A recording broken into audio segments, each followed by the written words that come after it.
Hello everyone, welcome back करता हूँ और एक नई वीडियो में आप सभी लोगों को। एंड अगर आप मेरे चैनल पर नहीं हो तो आपको पता नहीं होगा कि मैं क्या कर रहा हूँ इस चैनल पे एंड किस तरह की वीडियोस में डालता हूँ। तो मैं आप सभी को बताना चाहूँगा कि मैं इस चैनल पे जो भी मैं रीडिंग करता हूँ, बुक रीडिंग करता हूँ, उसकी जो वीडियो में फुटेज निकालता हूँ उसे मैं अपलोड यहीं पे करता हूँ। ओके, तो आपको समझ में आ रहा होगा। एंड अभी मैं जो मैं रीड कर रहा हूँ वो है अष्टावक्र महागीता की जो 18 चैप्टर है उसकी। एंड 18 चैप्टर की जो श्लोका नंबर 37, 38 एंड 39 के बारे में आज मैं पढ़ने जा रहा हूँ। उससे पहले कि आज की जो श्लोकास हैं उसके ऊपर हम बातचीत करें, मैं आपको थोड़ा याद करवा देता हूँ कि मैं पिछले दिन क्या क्या पढ़ा था। तो पिछले दिन में हम रीड करे थे कि अबाउट श्लोका नंबर 34, 35 एंड 36 के बारे में। ओके, तो उस 3 श्लोकों को थोड़ी रिमाइंड कर लेते हैं ताकि हमें हमें आसानी हो जाए, ताकि आगे समझने में कोई दिक्कत ना हो। ओके, तो पहले आते हैं श्लोका नंबर 34 में, जो कि उसकी जो सामान्य अर्थ की मैं बात करूँ, दैट इज जो अज्ञानी कभी भी प्रयत्न या अप्रयत्न से विमुख नहीं होता, ना उसने उनसे कभी उसे कभी निवृत्ति मिलती है। आत्मा बोधित तो मात्र तत्वों का निश्चय करके ही सभी वृत्तियों से निवृत्त हो जाता है। ओके, जो अज्ञानी होता है वो काम करते करते जा रहा है।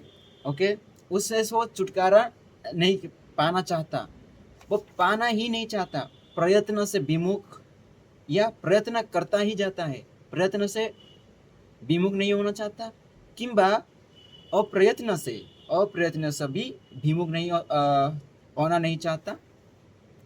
एंड वो निवृत्ति मिलती है। एंड आत्माबोध तो मात्र तत्वों का निश्चय करके वो सभी चीजों से निवृत्त हो जाते हैं, मतलब अलग हो जाता है। ओके, एंड इसकी जो विशेष विवेचना की मैं बात नहीं करना चाहता हूँ, लेकिन थोड़ी सी मैं कर लूँ इसकी वो क्या है। जो संसारी होता है, जो आत्मा अज्ञानी होता है, वो क्या करता है कि जो संसारी की सारी चीज़ हो उससे वो आबद्ध होकर रहता है। एंड हर वक्त वो विचार करता है कि मैं ये करूँ। अगर किसी चीज़ काम कर रहा है एंड उसमें उसे थकान आने के बाद क्या करेगा, रेस्ट करने के लिए कुछ समय के लिए वो कुछ रेस्ट करेगा, लेकिन उस रेस्ट के टाइम ना वो रेस्ट नहीं करता है। रेस्ट के टाइम भी उसका दिमाग में ना कुछ चल रहा होता है कि भाई हाँ, ये भी काम करना है, बाकी है ये काम करना है मुझे, ये ऐसे सोचता है। ओके, लेकिन एक कहते हैं ना, जो काम कर रहे हो अच्छे से करो, लेकिन परफेक्टली करो।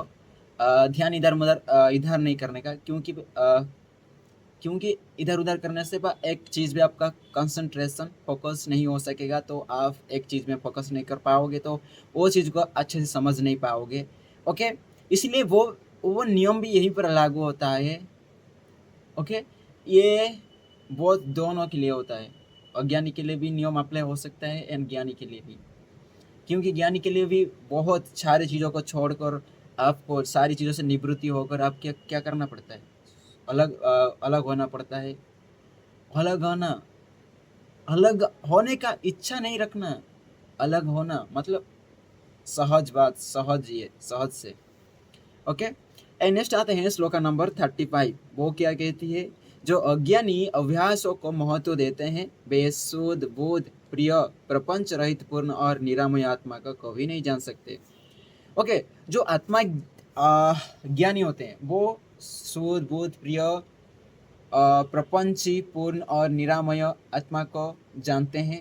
बट अज्ञानी क्या करता है कि जो अभ्यास के पीछे पड़ता है, अभ्यास के पीछे ही अभ्यास ही करता रहता है कि ये चीज़ मुझे पाना है, पाना है, पाने, एक ही चीज़ में वो अभ्यास करता जाता है कि वहीं पर मैं एक्सपर्ट हो जाऊं। ओके, तो वो संसार में ही फंसते रह जाता है। बट उसे ये ज्ञात नहीं होता है कि भाई बोध, शुद्ध बुद्ध प्रिय प्रपंच रहित पूर्ण और निरामय, जो भी काम कर रहा है उसके विपरीत भी वो हो सकता है, उसके अंदर है, उसे बोध भी नहीं होता है। ओके, एक नेक्स्ट आते हैं श्लोका नंबर 36 में। वो क्या कहती है, मूढ़मति व्यक्ति यदि अभ्यास की सभी सीमाओं से परे होकर भी अभ्यास कर्म करता है तो भी मुक्ति नहीं पा सकता, परंतु जो तत्वज्ञानी है वह सहज में मुक्ति प्राप्त कर लेता है। ओके, जो मूढ़मति व्यक्ति मतलब अज्ञानी व्यक्ति, यदि वो अभ्यास करके जो मुक्ति पाने के लिए अभ्यास करे ना, जो अभ्यास की जो चरम सीमा है, इतना अभ्यास करेगी, लेकिन लास्ट में ना इतना अभ्यास करके भी ना उसे मुक्ति नहीं मिल सकेगी। बट यहाँ पर जो तत्वज्ञानी को सहज से ही मुक्ति मिल जा सकती है। ओके, ये था लास्ट डे में मैं जो बात किया था श्लोका नंबर 34, 35 एंड 36 के बारे में। तो आज मैं बात करने वाला हूँ 37 एंड 38 एंड 39 के बारे में। तो without wasting any time let's begin. तो पहला श्लोक है, मूढ़ नाफनेति तद ब्रह्म यत भवितुमिच्छति अनिच्छा नपि धीर ही परम ब्रह्म स्वरूप वाक। और इसकी जो सामान्य अर्थ की मैं बात करूं, वो क्या कहती है कि विवेकहीन व्यक्ति इच्छा तो ब्रह्म होने की करता है, पर वह कभी भी उसे प्राप्त नहीं कर पाता, जबकि तत्वज्ञानी इच्छा ना करते हुए भी सरल भाव से ब्रह्म स्वरूप को प्राप्त कर लेता है। ओके, यहाँ पर एक मैसेज है कि जो विवेकहीन व्यक्ति होता है, जो अज्ञानी होता है, वो ब्रह्मा होने की करता है, बट वो कभी उसे प्राप्त नहीं कर पाता। But when comes to the तत्वज्ञानी, इच्छा ना करते हुए भी वो ब्रह्म स्वरूप में मतलब स्वरूप को प्राप्त कर लेता है। नेक्स्ट आते हैं विशेष विवेचना की इसकी। आत्मा अज्ञानी भ्रम और भ्रांतियों में जीता है, उसे ऐसे ऐसे भ्रम होते हैं जो उसकी सामर्थ्य से भी बाहर के हैं। वह समझता है कि जैसे वह श्रम अभ्यास प्रपंच आदि के द्वारा भौतिक सुखों को प्राप्त कर सकता है, तो योग तप साधना आदि से ब्रह्म को प्राप्त कर सकता है।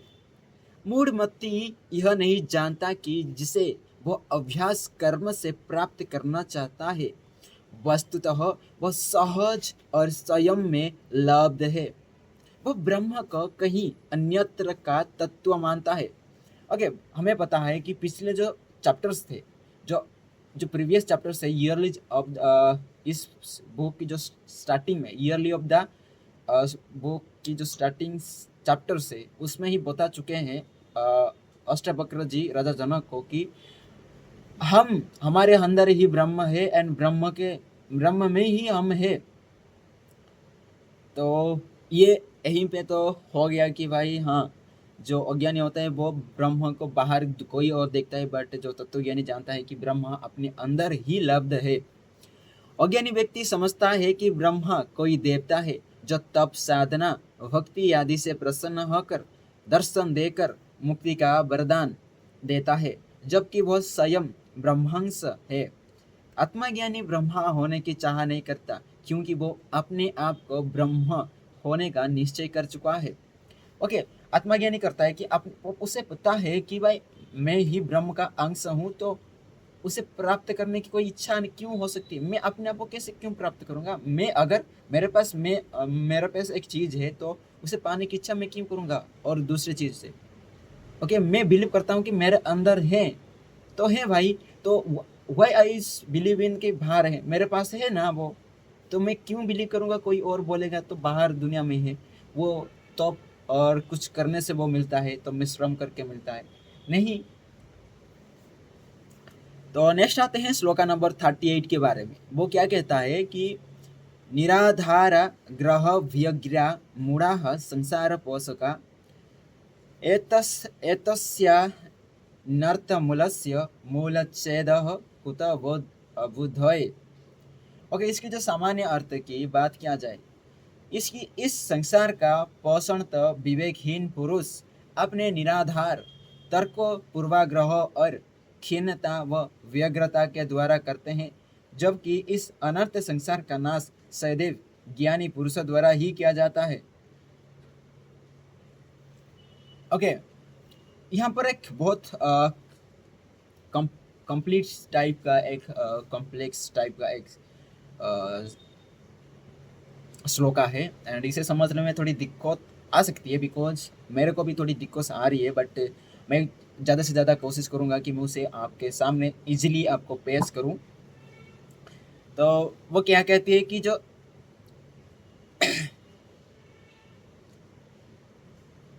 ओके, जो अज्ञानी होते हैं, जिनका विवेकहीन होते हैं, विवेकहीन पुरुष होते हैं, वो निराधार तर्कों, मतलब वो ऐसे ऐसे बात करते हैं कि उसकी कोई लॉजिक नहीं होती, एंड पूर्वाग्रह और खिन्नता व्यग्रता द्वारा वो करते हैं, संसार को पोषण करते हैं। पर जबकि इस अनर्थ संसार का नाश सदैव ज्ञानी द्वारा ही होता है, मतलब किया जाता है, ज्ञानी द्वारा ही किया जाता है। तो इसे मैं थोड़ी थोड़ी सा समझ में नहीं आ रहा है, बट जब मैं विशेष विवेचना का पढ़ूंगा, रीड करूंगा, तो आई थिंक उसमें बहुत सारी चीज़ें समझ में आनी चाहिए मुझे। तो सरल लीन अज्ञानी जीवन का संचालन कर्म, फल, प्रयास और उपायों के द्वारा करते हैं। इन विवेकहीन पुरुषों को भौतिक सुखों में गहन रुचि होती है। लाभ हानि इनके निराधार तर्क हैं, सुख दुख उनके पूर्वाग्रह है, इच्छाएं उन्हें क्षीण रखती है और विषय वासनाएं व्यग्र कर देती है। पर उनका दृष्टिकोण यही है कि इस संसार में कर्म करते रहो और सुखों का भोग करते रहो। माया रचित संसार उन्हीं मूढ़ों के द्वारा वैभव को प्राप्त करता है। संसार में मूढ़ ही अपने अपने स्वार्थ के आधार पर नए नए संसार रच लेते हैं। एक तत्वज्ञानी ही होता है जो अपने ज्ञान से मायाबद्ध संसार का जाल को छीन छीन करके उसे मिथ्या सिद्ध करता है। ओके भाई, बहुत बड़ी मैसेज इसमें छुपी है। जब मैंने इसकी जो विशेष विवेचना ऊपर मैं रीड करा, तो इसकी थोड़ी बहुत इंटरेस्टिंग चीज़ मुझे समझ में आई था। वो क्या है, ओके, जो संसारलीन अज्ञानी, जो संसार अज्ञानी होते हैं, वो क्या समझते हैं कि जो जीवन है वो कैसे संचालन होते हैं, कर्म, फल, प्रयास और उपाय के द्वारा, plan, action and repeat, result, input, इसके द्वारा चलता है। बट एंड विवेकहीन पुरुष को भौतिक सुखों में गहन होती है, मतलब जो मेटेरियलिस्टिक चीज होती है, दुनिया है, उनके अंदर बहुत रुचि होती है इनको। एंड लाभ हानि ना इनकी निराधार तर्क है, निराधार तर्क। एंड सुख दुख इनके पूर्वाग्रह होते हैं, मतलब कुछ चीज हुआ ही नहीं कि उनके बारे में आप सोच लेते हैं कि भाई ये होगा, ये होगा, नहीं ये करूँगा तो ये थोड़ी सी दर्द हो सकता है, अगर ये मैं करूँगा तो थोड़ी सी दिमाग में कुछ हो सकता है। कुछ किया ही नहीं, बट उनके दिमाग में ये चल जाता है कि भाई हाँ, ये करने से ये होगा, ये करने से ये होगा। ये सुख दुख पहले से ही भाप देते हैं। इच्छाएं उन्हें क्षीण रखती है, मतलब इच्छाएं ना, सपोज मैं एक रास्ते में जा रहा हूँ, एक मर्सिडीज मेरे सामने से गाड़ी चली गई। मर्सिडीज देखा, एंड देखने के बाद उसके दिमाग में क्या आया, अरे भाई मेरे पास एक मर्सिडीज होती तो बहुत अच्छा होता, मेरे पास एक कार होती तो बहुत अच्छा होता, मेरे पास एक गाड़ी। एंड उसे पता है कि दिस आर नॉट रियलिटी, वो एग्जिस्ट नहीं करता, क्योंकि भाई आपके पास अगर पैसा है तो आप खरीद सकते हो, बट आपके पास नहीं है। बट ऐसे ऐसे रचनाएं, ऐसे ऐसे स्टोरीज आपकी इमेजिनेशन में भर देता है ना, जब आप देखते हो चीज़ों को पाने की। एंड ये इच्छाएं कभी ख़त्म नहीं होती। ओके, एक चीज़ देखा तो ये पाने की इच्छा करेगा।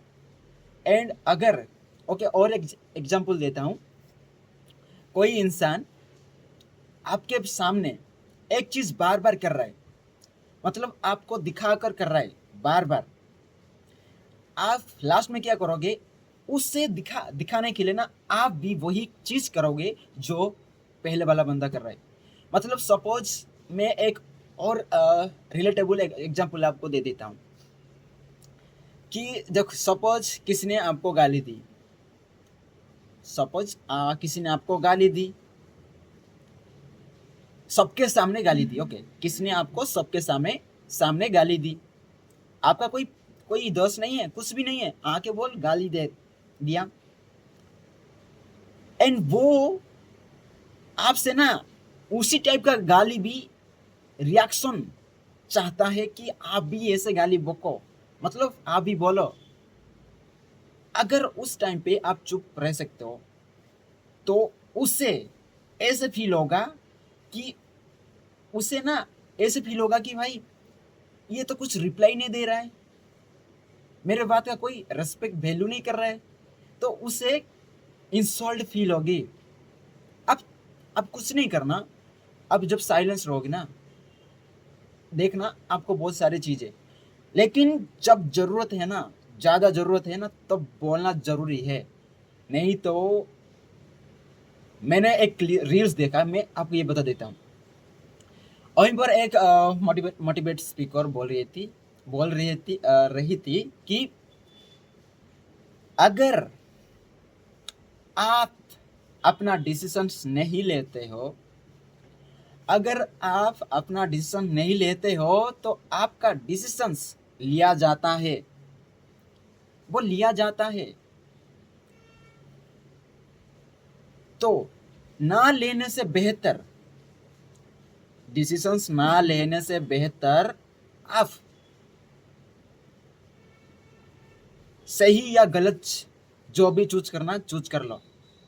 डिसीजन आया, तेरे पास दो ऑप्शंस आए, तुझे ये चूज करने से क्या फायदा होगा, ये चूज करने से ये अच्छा है या बुरा है, ये करने से मैं गलत चूज नहीं करूंगा तो ये चूज करने से गलत नहीं होगा, तो आपको किसी की जरूरत नहीं है, मतलब किसी की सोच पूछने की जरूरत नहीं है। बिकॉज हाँ सही है, बट सजेशन जरूरी है, बट आपको इंडिपेंडेंट डिसीजन लेने के लिए ना किसी को पूछने की जरूरत नहीं है।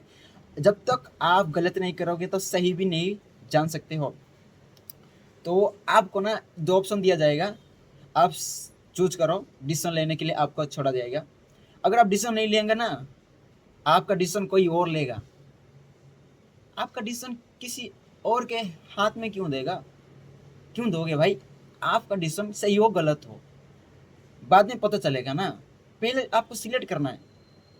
ओके, तो सही हो गलत या आपको पहले चूज करना है, उसके बाद आपको उसका रिजल्ट क्या होगा उसके बारे में सोचना नहीं। सही है तो सही है, नहीं तो नहीं, आपको बाद में आपको पता चल जाएगा। ओके, एंड में कहा था, हाँ सुख दुख इच्छाएं उन्हें क्षीण कर देती है, एंड विषय वासनाएं व्यग्र कर देती है कि हाँ अरे उसे पाना है, मुझे व्यग्र कर दे, मतलब आपके पास रेस्टलेस हो जाते हो, व्यग्र रेस्टलेस। एंड पर उनका दृष्टिकोण यही है कि संसार में कर्म करते रहो और सुखों का भोग करते रहो।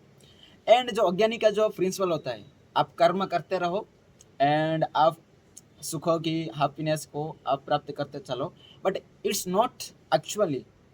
अब अगर कर्म करोगे ना, आपको दुख मिलेगा, दुख दुख विचार सब कुछ ना, ये एक जाल है। एंड ये सारे चीजों से कौन लड़ सकता है? जो तत्वज्ञानी होता है, तत्वज्ञानी ना, ये सारे ये जो संसार की जाल है ना, इसमें वो पढ़ ही नहीं सकता। अगर पढ़ भी गया ना, उस जाल को ना छीन बीन करके वो बाहर निकल जाएगा उससे। ओके, एंड नेक्स्ट आते हैं लास्टली, आज की जो श्लोका लास्ट की श्लोका है, दैट इज श्लोका नंबर 39। वो क्या कहती है?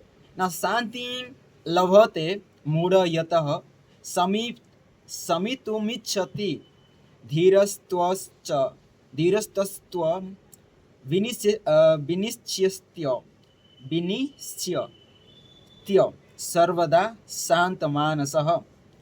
और इस श्लोक की जो सामान्य अर्थ की मैं बात करूं, दैट इज अज्ञानी व्यक्ति जिन उपायों प्रयास अभ्यास से शांति प्राप्त करना चाहता है, उनसे कभी शांति नहीं मिल सकती। आत्मा ज्ञानी तत्वों को जानकर निश्चय करके ही परम शांति को प्राप्त होता है।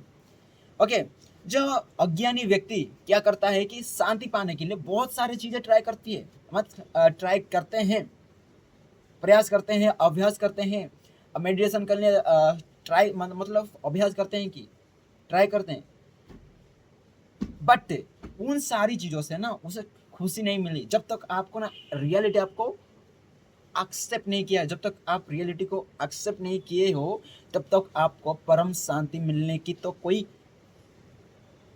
हो ही नहीं सकता। एंड जो आत्मा ज्ञानी तत्वों को जानकर निश्चय करके मतलब वो सारी चीज़ों को जो सत्य है मानकर वो परम सुख में स्थित है। एंड जो भी काम करता है वो सहज भाव से करता है। एंड अगर भी करता है उसमें कोई इच्छा, उसमें कोई रुचि नहीं होती है, जस्ट करता ये है, इसलिए करता है कि वो इस धरती की हम आए हैं, मतलब आपको कर्म करना पड़ेगा, इसलिए वो करता है। ओके, एंड इसकी जो विशेष विवेचना की मैं बात करूं, दैट इज संसार लिप्त अज्ञानी जब तक इंद्रियम सशक्त रहती है तब तक घोर श्रम और छल प्रपंच से भोग विलास में अखंड डूबा रहता है। विषय में उसकी कभी तृप्ति नहीं होती। वह और करता हुआ अशक्तता को प्राप्त करता है होता है। वह ये तो उब जाता है या थक जाता है तो क्लांत होता है कि उन रसों को कैसे विस्मृत कर दें जिन्हें जीवन भर भोगा। उब जाता है तो प्रयाश्चित की अग्नि में जलता है कि अब मुक्ति कैसे मिले। ओके, अज्ञानी मुक्ति के लिए योग, साधना, अभ्यास आदि जैसे संसारी मार्ग पर चल पड़ता है, पर यह शांति नहीं है, विचलन के ही मार्ग है। अधीरता, व्यग्रता, भोग की स्मृतियाँ उसे कहीं शांत नहीं होने देते। यह तो तत्व ज्ञानी है जो भौतिकता को मिथ्या जानकर निश्चय करते ही परम शांत हो जाता है। ओके, ये था श्लोका नंबर, आज की जो श्लोका नंबर, ये लास्ट श्लोका था 39, but not the last shloka of the chapter number 18। Okay, आज की जो मैं रीडिंग कर रहा हूँ, आज की जो लास्ट श्लोका है। ओके ओके, अज्ञानी क्या करता है, एक काम करता है। सपोज अज्ञानी एक चीज़ को पाने के लिए बहुत श्रम करता है, एंड श्रम करने के बाद उसे वो चीज़ मिल जाती है। एंड मिलने के बाद वो क्या करता है, दुनिया से मुक्ति मिलने को श्रम करता है, तप करता है, भक्ति करता है। अगर तुम किसी चीज़ को पाने की इच्छा किए हो एंड वो चीज़ नहीं मिली, तो आप श्रम इतने करते जा रहे हो, तब तक जब तक आपके पास बल है, जब तक आपके बल खत्म हो जाती है तो आप थक के रुक जाते हो। एंड लेकिन आपके मन में ना पाने की इच्छा खत्म नहीं होती। ओके, इच्छा ना कभी खत्म ही नहीं होगा।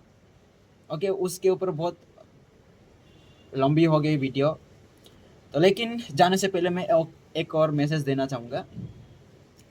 जैसे कि हमारी जो आत्मा होती है वो समुद्र होती है, एंड समुद्र में तो हमारे जो लहरें आते हैं, वो लहरें होते हैं काम, वासना, इच्छाएं।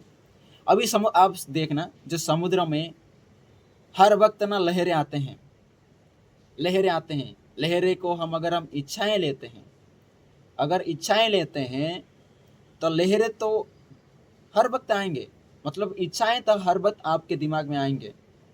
लेकिन एक ऐसी चीज़ आएंगे, जब रात के टाइम ना देखना, थोड़ी लहरें ना प्लेन थोड़ी सी एक टाइम आता है, उस टाइम पे वो थोड़ी शांत हो जाते हैं।